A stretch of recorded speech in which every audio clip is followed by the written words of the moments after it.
Welcome to future vision study centre Salem. இந்த வீடியோவில் unit 8 electricity and மேக்னட்டிசம்ல இருந்து தாம்சன் எஃபெக்ட் பற்றி தான் டிஸ்கஸ் பண்ண போகிறோம். தாம்சன் எஃபெக்டில் ஒரு சிங்கிள் கண்டக்டர் எடுத்துப்போம். அந்த சிங்கிள் கண்டக்டருடைய ஒரு எண்டில் ஒரு டெம்பரேச்சர் இருக்கும், இன்னொரு எண்டில் இன்னொரு டெம்பரேச்சர் இருக்கும். So that there will be a temperature difference between the ends of the conductor அப்படின்னு சொல்லலாம். ஸோ கண்டக்டரில் ரெண்டு எண்டுக்கும் இடையில டெம்பரேச்சர் டிஃப்ரென்ஸ் இருக்குது. அப்போது இந்த கண்டக்டர் ஹேஸ் டெம்பரேச்சர் கிரேடியன்ட் அப்படின்னு நம்ம டிஃபைன் பண்ணலாம். இப்படி டெம்பரேச்சர் டிஃப்ரென்ஸ் இருக்கிற ஒரு கண்டக்டர் வழியாக நம்ம எலக்ட்ரிக் கரண்ட்டை பாஸ் பண்ணும் பொழுது எய்தர் ஹீட் ப்ரொடியூஸ் ஆகும், அப்படி இல்லைன்னா ஹீட் அப்சர்வ் ஆகும்.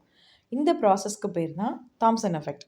தாம்சன் எஃபெக்டை 3 டிஃப்ரெண்ட் கைண்ட்ஸாக நம்ம கிளாஸிஃபை பண்ணலாம். Positive Thomson effect, negative Thomson effect, zero Thomson effect, அப்படி இல்லைன்னா நில் தாம்சன் எஃபெக்ட்னு அதை சொல்லுவோம். கரண்ட் கோல்டர் சைட்லேருந்து ஹாட்டர் சைடுக்கு ஃப்ளோ ஆகும் பொழுது ஹீட் வந்து அப்சர்வ் ஆகும். அதே கரண்ட் ஹாட்டர் சைட்லேருந்து கோல்டர் சைடுக்கு போகும் பொழுது ஃப்ளோ ஆகும் பொழுது ஹீட் வந்து ப்ரொடியூஸ் ஆகும். இந்த ப்ராசஸ்க்கு பேர் positive Thomson effect.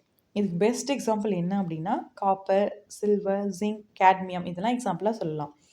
Negative Thomson எஃபெக்டில் என்ன நடக்கும் அப்படின்னா கரண்ட் கோல்டர் சைட்லேருந்து ஹாட்டர் சைடுக்கு போகும்போது ஹீட் ப்ரொடியூஸ் ஆகும்.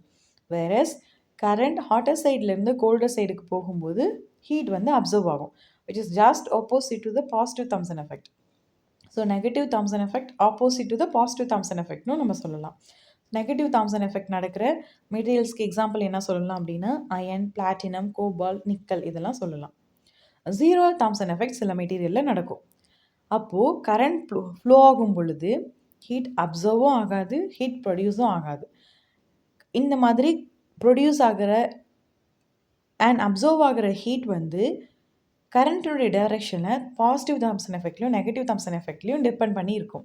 வேறஸ் ஜீரோ அப்படி இல்லைன்னா நில் தாம்சன் எஃபெக்டில் ஹீட் ப்ரொடியூஸும் ஆகாது, ஹீட் வந்து அப்சர்வும் ஆகாது. ஸோ தட் இது கரண்ட்டோட டைரக்ஷனை டிபெண்ட் பண்ணி இருக்காது. இதுக்கு பெஸ்ட் எக்ஸாம்பிள் என்ன அப்படின்னா லெட். ஸோ இந்த லெட் மெட்டீரியலில் ஜீரோ தாம்சன் எஃபெக்ட் நடக்கிறதுனால இது ஒரு ரெஃபரன்ஸ் மெட்டீரியலாக நம்ம யூஸ் பண்ணிக்குவோம்.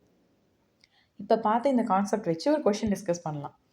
Which metal shows a zero அல்லது nil Thomson effect and is used as a standard reference metal in thermoelectric diagram. So thermoelectric டயக்ராமில் ரெஃபரன்ஸ் மெட்டலாக எந்த மெட்டீரியல் யூஸ் பண்ணுறோம், எந்த மெட்டீரியல் ஜீரோ தாம்சன் எஃபெக்டை ப்ரொடியூஸ் பண்ணுது அப்படின்னு பார்த்தா லெட் அப்படிங்கிறது தான் answer. So option C is the answer. Next எந்த கான்செப்ட்லேருந்து என்ன வீடியோ வேணும் அப்படிங்கிறத கமெண்ட் பண்ணுங்கள். தேங்க்யூ.